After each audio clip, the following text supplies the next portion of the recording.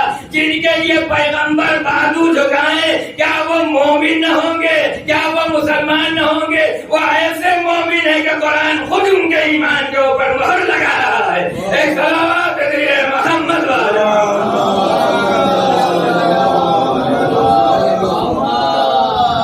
پیغمبر کی بنیادی 3 ذمہ داریاں تھیں کہ تزکیہ نفس کریں, آیات کی تلاوت کریں, کتاب و حکمت کی باتیں سکھائیں. اب یہ ذمہ داریاں صرف پیغمبر کے ذات تک محدود نہیں ہیں, یہ مولا علی کی ذمہ داری ہے, یہ امام حسن کی بھی ذمہ داریاں ہیں, یہ امام حسین کی بھی ذمہ داری, یہ امام زین العابدین اور تمام ائمہ کی ذمہ داری ہے. لہذا اہل بیت کی تاریخ اگر آپ اٹھا کے دیکھیں تو آپ کو کہیں نہیں ملے گا کہ اہل بیت کے در کے اوپر کوئی سائل آیا ہو اور اہل بیت نے اسے واپس کر دیا.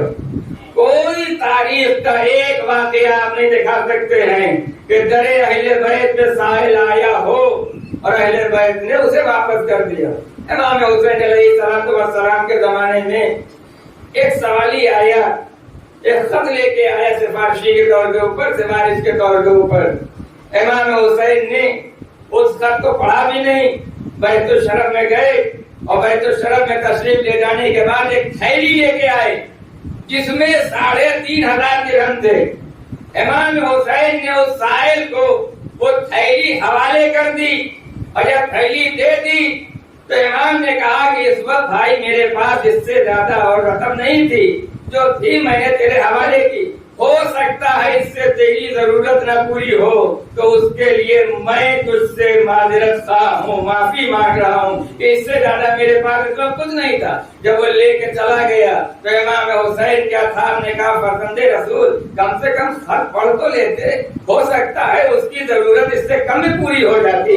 3,500 درہم اس پر اہمیت رکھتے تھے، آپ نے اتنی لمبی رقم بھی دے دی اور آپ اس سے معذرت بھی کر رہے تھے، اس سے کہہ رہے تھے مجھے معاف کر دینا، میرے پاس اس وقت اس سے زیادہ نہیں تھا۔ تو ایک مرتبہ امام نے فرمایا کہ جب تک میں خط پڑھتا رہتا تب تک وہ امید و بیم کے درمیان میں کھڑا رہتا، پتہ نہیں دیں گے کہ نہیں دیں گے، پتہ نہیں عطا کریں گے یا نہیں عطا کریں گے، لہذا جس طریقے سے وہ میرے در کا سائل ہے میں بھی تو کسی کے در کا سائل ہوں، اگر میں وہاں کھڑا ہونا پسند نہیں کرتا ہوں تو اپنے در کے سائل کو اپنے در کے اوپر کھڑا کرنا پسند نہیں کرتا۔ ایک صلاۃ نبی محمد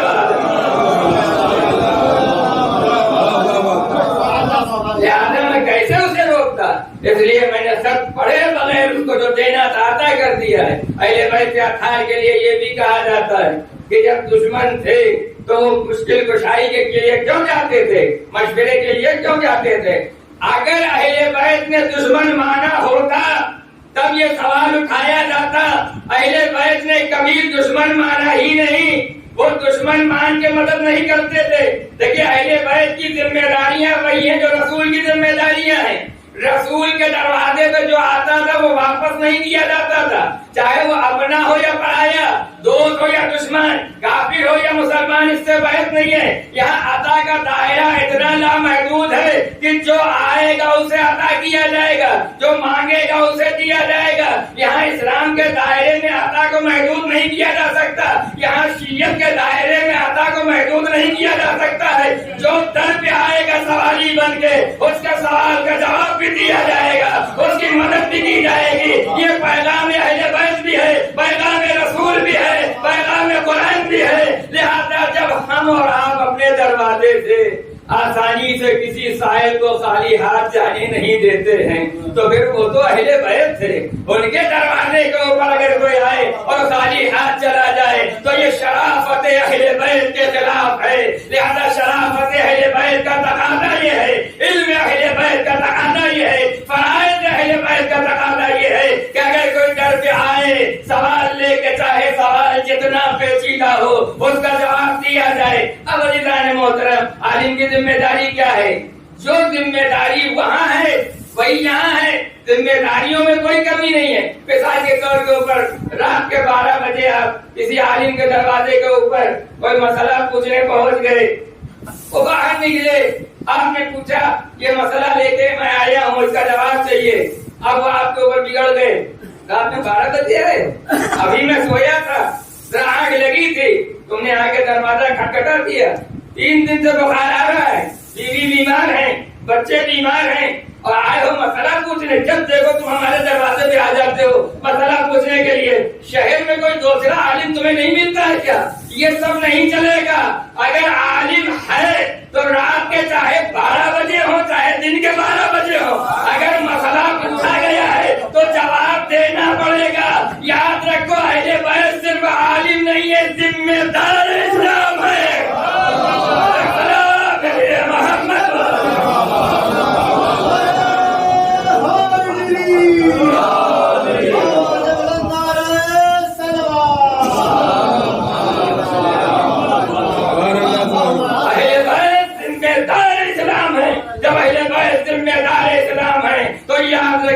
قرآن نے کہاں سے شروع کیا ہے اپنی گفتگو کو؟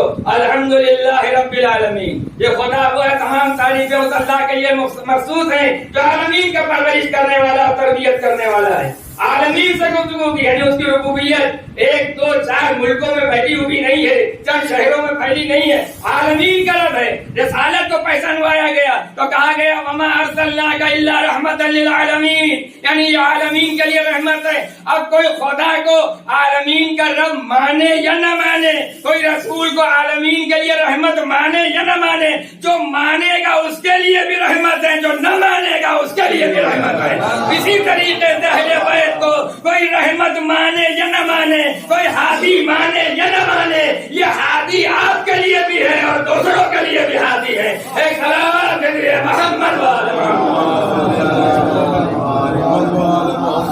اب یہ کیسے ممکن ہے کہ در اہل بیت کے اوپر جب اہل بیت آتی ہیں تو کیسے ممکن ہے کہ در اہل بیت کے اوپر کوئی تشنہ ہدایت آئے، پیاسا آئے اور پیاسا چلا جائے؟ یہ ممکن ہی نہیں ہے۔ لہذا اہل بیت اطہار کے دروازے کے اوپر جو پیاسا آتا تھا اسے اہل بیت سیراب کرتے تھے، اس کی پریشانیوں کو دور کرتے تھے، اس کی مشکلات کو حل کرتے تھے۔ اہل بیت کا جانا مجبوری نہیں تھا، ان کا بلانا مجبوری تھا۔ یہ جاتے کیوں تھے؟ اس لیے کہ بلائے جاتے تھے۔ ان کا جانا مجبوری نہیں ہے، ان کا بلانا مجبوری ہے۔ جاتے کیوں تھے؟ اگر نہ جاتے تو جو سرمایہ دین آپ تک پہنچا ہے، بڑے فخر سے آپ کہہ رہے ہیں اہل بیت کے چاہنے والے ہیں، اگر نہ جاتے تو یہ سرمایہ بھی آپ تک نہ پہنچتا۔ یہ سرمایہ علی ابن ابی طالب کی قربانیوں کا دین ہے۔ ایک صلوات نبی محمد۔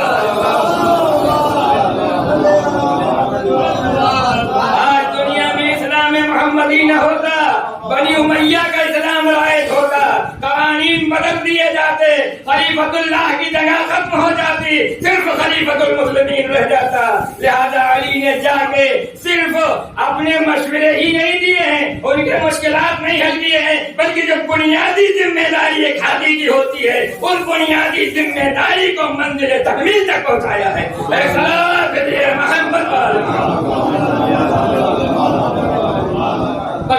محترم امام زین العابدین کی حیات طیبہ آپ کے سامنے، واقعی کربلا رونما ہوا اور اس کے بعد حالات ایسے ہو گئے تھے کہ اب دوسری جنگ ہو نہیں سکتی اور حکومت مخالف تھی، تو اب تبلیغ کا راستہ کون سا اختیار کیا ہے؟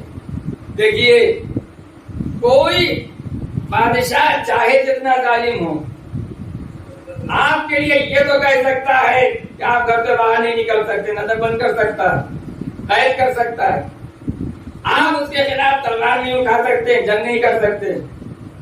ہو سکتا ہے یہ بھی ہو کہ آپ تقریر بھی نہیں کر سکتے ہیں، گفتگو بھی نہیں کر سکتے ہیں۔ تقریر پہ پابندی لگائی جا سکتی ہے، جنگ پہ پابندی لگائی جا سکتی ہے، جو سماج میں محرکات ہوتے ہیں ان پر پابندی لگائی جا سکتی ہے، مگر ایک آدمی مسجد میں مصلی بچھائے ہوئے اپنے معبود سے دعا مانگ رہا ہے، کون سا دنیا کا ظالم حکمراں ہے جو اس بات سے روک دے کہ تم دعا بھی نہیں مانگ سکتے؟ لہذا امام زین العابدین نے جو سجادہ سجایا تھا، مصلی جو سجایا تھا، اور مسجد النبوی کے صحن میں بیٹھ کے جسے آپ صحیفہ کاملہ کہتے ہیں، اس دعا کے ذریعے امام زین العابدین نے تبلیغ کا وہ راستہ اختیار کیا ہے کہ عمومی نفتار خانے کو ہمیشہ ہمیشہ کے لیے خاموش کر دیا ہے، اور سجادے کو فتح مل گئی ہے، سجدوں کو فتح مل گئی ہے، عبادت کو فتح ملی ہے۔ اور کیسی فتح ملی ہے؟ آپ جانتے ہیں کیسا تزکیہ نفس امام زین العابدین نے کیا ہے؟ ان عبادتوں کے ذریعے، ان سجدوں کے ذریعے، اس مصلی کے ذریعے، اس دعا کے ذریعے امام نے کیسی فتح حاصل کی ہے۔ ایک زمانہ وہ تھا کہ جب امام زین العابدین تقریر کرنے کھڑے ہوتے تھے تو وہی مجمع ہے، لوگ وہی ہیں، امام کی تقریر سننے کے لیے بھی تیار نہیں ہوتے تھے، مگر اپنی دعاؤں کے ذریعے اس طریقے سے ذہنوں کو صاف کیا ہے اور نفوس کا تزکیہ کیا ہے کہ سن 61 ہجری میں جہاں باپ کی تقریر سننے والا کوئی نہیں تھا، بات سننے والا کوئی نہیں تھا، کربلا سے شام تک اسیر کر کے لائے گئے، ایک نہیں